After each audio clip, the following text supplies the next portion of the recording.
नमस्कार। आज के वीडियो में हम इंजेक्टेबल में ग्लास पार्टिकल रिजेक्शंस क्यों आते हैं उसके रिलेटेड बात करेंगे, तो आप मेरा वीडियो पूरा देखना।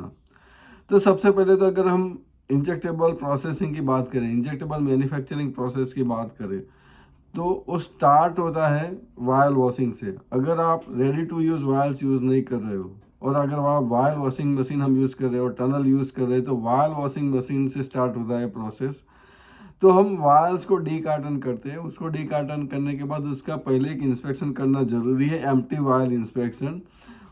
ये विजुअल इंस्पेक्शन जैसा डिटेल नहीं चाहिए, बट आपको ये चेक करना है जब आप कंटेनर सब ओपन करते हो, प्राइमरी पैकिंग मटेरियल के कंटेनर्स ओपन करते हो, तो उसमें पहले ये देखना है कि उसके अंदर बहुत ज़्यादा कुछ पार्टिकल्स पहले से नहीं है। अगर ऐसा है कि आपका प्राइमरी पैकिंग मटेरियल जो वेंडर एंड से आया है उसमें ही बहुत ज़्यादा ब्रेकेज हुआ है, वो हैंडलिंग की वजह से हो सकता है, ट्रांसपोर्टेशन की वजह से हो सकता है, लेकिन अगर उसमें बहुत ज़्यादा ब्रेकेज पहले से ही है तो उस स्पेसिफिक बॉक्स को, उस स्पेसिफिक ट्रे को यूज़ मत करो। इससे क्या है कि अगर उसमें बहुत ज़्यादा ब्रेकेज पहले से है और हम उसी को हम वायल वॉशिंग मशीन में लोड करेंगे, तो क्या होगा कि वो सारे ग्लास पार्टिकल्स मशीन तक पहुंच जाएंगे और फिर मशीन का जो एफिशिएंसी है उस पर इम्पैक्ट आ सकता है, क्योंकि हमारा पहले से ही हमने जो वायल लोड किया है उसमें से पहले से बहुत सारे ग्लास पार्टिकल्स हैं। तो अगर ऐसा कुछ सिचुएशन है तो आप वो वायल्स को यूज़ ही मत करो अगर उसमें पहले से ही बहुत ज़्यादा ग्लास पार्टिकल्स है या दूसरा कुछ कंटामिनेशन है। दूसरा स्टेप है वायल वॉशिंग मशीन का खुद का ऑपरेशंस। अगर वायल वॉशिंग मशीन में ड्यूरिंग प्रोसेस अगर आपके वायल्स या कंटेनर्स बहुत ब्रेक हुए, फॉर एग्जांपल ड्यूरिंग प्रोसेस अगर मशीन बराबर सेट नहीं हुआ है या इन बिटवीन मशीन सेटिंग में कुछ इश्यू है और वो उसको ग्रिप बराबर नहीं पकड़ रहा है, उसको नीडल मूवमेंट की वजह से या किसी रीजन से, या स्टार व्हील में अगर वायल फंस रहा है या उसके जो वायल ट्रांसपोर्ट मैकेनिज्म है उसमें वायल फंस के टूट रहा है, तो उसकी वजह से क्या होगा, वायल अगर टूटेगा ना तो वो पूरे मशीन में बहुत सारा पार्टिकल फैल जाता है। हम सोचते हैं कि एक जगह पे टूटा तो वहीं पे प्रॉब्लम आएगा, ऐसा नहीं है। वायल अगर टूटा तो वो पूरे मशीन में फैल सकता है, ग्लास पार्टिकल्स उड़ सकते हैं और उसके बाद अगर आप मशीन क्लीनिंग बराबर से नहीं करते हो तो वो पार्टिकल्स फिर फाइनल वॉशिंग ऑपरेशन के बाद भी रिमूव नहीं होगा और वो आपके प्रोडक्ट में आ सकता है। तो ये क्या करना चाहिए कि अगर वायल वॉशिंग में अगर ब्रेकेज हुआ है तो सबसे पहले तो उसका जो रीज़न है उसको एड्रेस करना चाहिए। स्टार व्हील में प्रॉब्लम है, अलाइनमेंट में प्रॉब्लम है, तो एड्रेस करना चाहिए। मशीन को पूरा खोल के बराबर क्लीन करके बाद में ही आप वॉशिंग ऑपरेशन इनिशिएट करो। अगर बहुत ज़्यादा ब्रेकेज हो रहा है बार बार तो हो सकता है कि सेटिंग का बहुत बड़ा प्रॉब्लम है, तो ऑपरेशन स्टॉप करके फिर आप उसको बराबर से ठीक करो और फिर आप नेक्स्ट स्टेप पे जाओ या फिर मशीन चालू करो।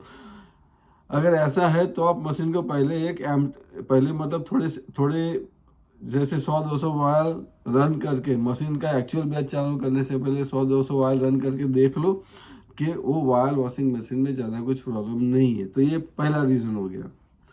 दूसरा रीज़न क्या हो सकता है, वॉशिंग में अगर प्रॉब्लम नहीं है तो कभी कभी क्या होता है कि टनल के अंदर ब्रेकेज आता है। वॉशिंग होके वायल टनल में जाती है तो टनल में अगर बहुत ज़्यादा कंजेस्टेड हो रहा है या उसका जैसे मैक्सिमम लोड का मैक्सिमम फुल लोड हो गया टनल और उसका सेंसर बराबर काम नहीं कर रहा है, तो अगर वायल एक दूसरे के साथ बहुत कॉम्प्रेस हो रही है तो हो सकता है कि वायल ब्रेक हो सकती है, या टनल में कहीं पे वायल अगर फंस रही है तो ब्रेक हो सकती है। जैसे वायल वॉशिंग से निकल के इनफीड में जा रही है, इनफीड से उस तरफ जाएगा फिलिंग मशीन में आउटफीड एज ए आउटफीड, तो इनफीड में कहीं पे जाम हो रहा है तो ब्रेक हो सकता है वो, या बहुत ज़्यादा वायल एक दूसरे के साथ क्रॉस हो रही है तो ब्रेकेज हो सकता है। सेम सिचुएशन है आउटफीड में।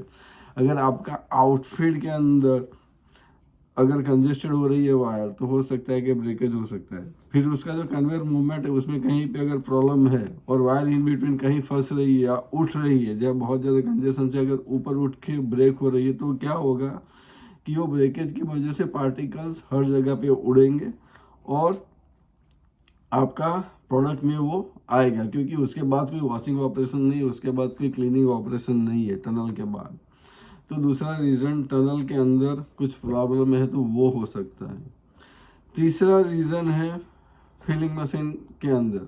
अब फिलिंग मशीन के अंदर सेम सिचुएशन है कि आपका वायल ट्रांसपोर्ट मैकेनिज्म में कहीं पे वायल ब्रेक हुआ तो उससे पूरा ग्लास स्प्लैश होगा, उड़ेगा।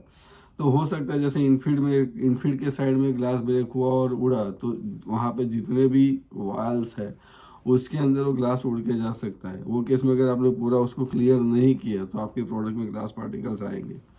फिर दूसरा एक प्रॉब्लम होता है कि वायल का जो आपका नीडल वायल के अंदर फील करता है, वो नीडल अगर ग्लास को टच होके अंदर जा रहा है, बराबर से सेंटरिंग नहीं हुआ है या इन बिटवीन सेंटरिंग में प्रॉब्लम आया, तो अगर वो जो नीडल बराबर से अंदर सेंटर में नहीं जा रहा, ग्लास को टच होके जा रहा है, तो हो सकता है कि वो उस जब टच हो रहा है तो थोड़ा सा ग्लास पार्टिकल चिप होके वो वायल के अंदर जा सकता है। तो वो एक आपको देखते रहना है कि ड्यूरिंग ऑपरेशन नीडल सेंटरिंग बराबर है कि नहीं है। तो वायर फिलिंग में एक पीरियोडिक चेक भी होना चाहिए कि एवरी 30 मिनट या आप नीडल सेंटरिंग चेक करोगे या एवरी 15 मिनट आप नीडल सेंटरिंग चेक करोगे based on the length of your operations and confidence on the machine. तो ये हो गया फिलिंग के अंदर। फिलिंग के अंदर कहीं भी हो सकता है, इनफिट से बाहर निकल दी तो भी हो सकता है ब्रेकेज, फिलिंग ट्रैक पे भी हो सकता है, जब आगे कैपिंग की ओर जा रही तभी भी ब्रेक हो सकता है। जब तक उसके पे स्टॉपर नहीं लग जाता और कुछ ब्रेकेज हुआ तो हो सकता है कि वो पार्टिकल्स वायल के अंदर आ सकते हैं।